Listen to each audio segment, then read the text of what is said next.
Welcome back to Ferocious Education. This is Zach. Today I'm going to be giving another update on Palantir.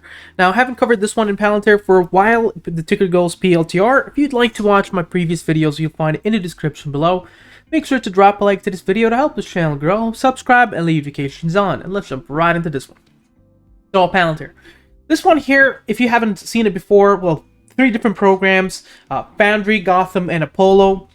Each of them work a little bit differently. I did cover it before, but you can go ahead and click on their website towards products, and Palantir Gotham integrates, manages, secures, and analyzes data or all your enterprise data. Palantir Foundry amplifies and extends the power of data integration. And then Palantir Apollo, it's basically a SaaS platform. SaaS. Now, just a quick thing in terms of the latest news that we haven't covered yet. Palantir and BP deepens partnerships and accelerates energy transition. We're going to look into those in a second. Palantir announces the date of the fourth quarter earnings results and the conference date. Palantir Technologies and Rio Tinto signs multi-year enterprise partnership. Lauren Fredman Stat joins Palantir board of directors. And Palantir issues additional details regarding its inaugural demo day on January 26, 2021. Already covered that inaugural day demo, but nonetheless, for Palantir and BP deepen partnerships, this one here, they've extended the partnerships to support BP as it works towards ambition to become the net zero company by 2050 or sooner, and to help the world get to net zero. Palantir will provide its software to BP at the enterprise level with the global deployment across the organization in a multi-year, multi-dollar deal. Now, first off, it is bound in sometime in the future for companies to go net zero, and this really puts Palantir towards a great advantage by showcasing that they're able to support another company to reach to net zero. That will bring in more customers that are interested in this in the future. Now, their fourth quarter date results, it's going to happen on February 16th before the market opens. And the company will host a conference call to discuss the results at 6 a.m. Or 8 a.m. Eastern Standard Time. So that would be something amazing. If you're interested in this company, I do recommend that you actually go ahead and sign up for this one here. It should be something interesting. Palantir Technologies and Rio Tinto signs multi-year enterprise partnership. Now, it's with the Foundry, by the way, platform with Rio Tinto and one of the world's leading mining and metal corporations, Rio Tinto. Rio Tinto here has around north of $43 billion in revenue based on 2019 data, with more than 45,000 employees as of 2019, 47,000 to be accurate. Now, Palantir software will integrate raw data from multitudes of disparate sources into a representation of critical mining operations. Rio Tinto will be able to make decisions and take actions using a single source of truth that combines operational and transactional data. This resources will be available with the necessary security and privacy controls to its frontline and office-based workers. That's very much interesting. I haven't seen such the technology Foundry applied yet to mining data, but that sounds like something exciting for the future, and perhaps integrating other mines as customers pour in from similar to Rio Tinto to other mining companies using the Foundry program. So far we have carbon net zero by 2050 using the program there, and as well mining data for multi-year agreements with Rio Tinto. So it looks like they actually are diversifying their their kind of base point. Now, quick thing here, you can go ahead and check the main article. It's through a link here on Business Wire, and basically we covered everything we need to in terms of the latest news. Now towards the SEC filings and special institutional buyers, things are looking interesting there. So, quick thing, on January 18, 2021, the board of directors elected Lauren Fredman Stat to serve on the company's board effective on January 18, 2021. Mr. Stat will also serve on the audit committee of the board. So, nothing there significant, just another person on the board, so not that bullish nor bearish, it's just normal news. Now, institutional buyers, here's where things get really interesting. Take a look at institutional buyers. They've been adding all since 2021. All this is still in 2021, I think all the way until here. So it looks like massive bullish stance from institutional buyers.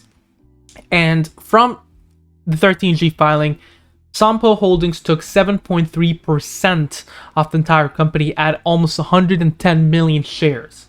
That is really bullish.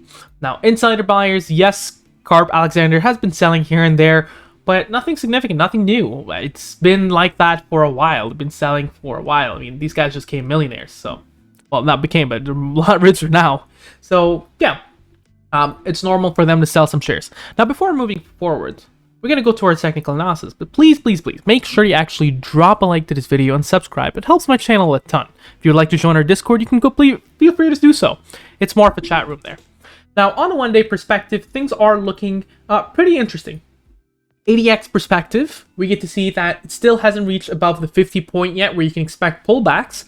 Willing %R is, believe it or not, closer to oversold than overbought. And MACD looks like it's on track for accumulation / pullback. Accumulation is not a bad thing, and a pullback is not a bad thing as long as it stays above the previous historical support. Momentum still looks positive. Now, 10 SMA is above 30 MA, and that's amazing. Your bullish trading action zone sits between 34.43 and 29.64. That's amazing there because that's where positive reversals are likely. Below there, things get a little bit ugly. 50 SMA is at 27.85. It's bullish as long as it stays above that mark. That's on a one-day perspective. Now, on a 2-hour perspective, what we get to see is that things were looking a little bit rough. It's beginning to look a bit bullish. It closed towards Friday evening as fully bullish on the moving averages. And that's an amazing thing moving on towards Monday. ADX, MACD, and willing %R shows it is almost an accumulation point, a little bit sloppy, and the movement isn't as strong. And that's shown by momentum, where it was sub-0 last week and crawling to 2.5. Now, one day, the movement is strong. 2-hour, not so much. But let's take a look into the moving average band. It's expected for this one to trade 33.50 on the top band, in the middle 30.46, and in the bottom 27.41. I apologize, I'm beginning to lose my voice as we go through this video. Now, Stochastic Fast and Stochastic Slow are both showing another leg up for this one, and that looks actually quite amazing. Now, it does tell you that be careful, there is another leg up, but you might actually face a bit of an accumulation zone. Now, on a 2-hour perspective, we get to see this trend line, and it's beginning to look a little bit like it's a new uptrend. Bottom of the trend line sits at 32.85, just to keep that in mind. Now, on a Fibonacci retracements, significant support sits at 31.63, 27.49, 23.35, and 18.23. Significant resistances, 37.53 and 45.04. Now, if we were to just get rid of this and try to find historical supports and resistances here quickly, you'll find a price line action setting a significant support at 31.72, significant one at 29.12, very, very strong one at 25.85, another one at 24.21, another one at 22.35, and I think 22.35. I've been saying before, if it does drop before 21.16, cut it. And if it does start jumping in reversal, add. And it's played really nicely since last time. 19.18, 16.30, and then 13.99. Significant resistances. There's only a few. 34.27. Above there, you're looking at 36.41, 39.57. And let's go ahead quickly and do 1 month, 1 hour. It looks like to 43.41. That's the last one. Now comes to the question to Ed. What do you think about this one? PLTR has a special place in my heart. I really am bullish about this company. In a long term, I think it's going to be multiples. I think this is a company where it's going to be worth probably $100 per share in the next 5 years or so. That's something that I expect. Now, quickly, in terms of perspective, be careful towards earnings because you might have either one or two things, 3 things will happen. Good earnings beats expectation, it jumps just a tad. Bad earnings, it tanks, even though that's unlikely. I don't think it's going to have bad earnings. I think it's going to have really good earnings. And then the third thing is buy the rumor, sell the news. Everyone keeps forgetting about this one. Buy the rumor, sell the news as if something very significant. And probably you might have it drop back to like $32 or it starts accumulating for a while until it gets back to traction. But generally speaking, PLTR is one of these companies that I'm very bullish about. If you watched my previous video, I do like this company. Trading wise, you got to be very careful. Investing wise, get an entry. Don't go all in once and leave it for 5-10 years. And you'll thank me later. What do you think about this ticker? Make sure to mention down in the comments below. Share, subscribe, and like, and you have a wonderful day.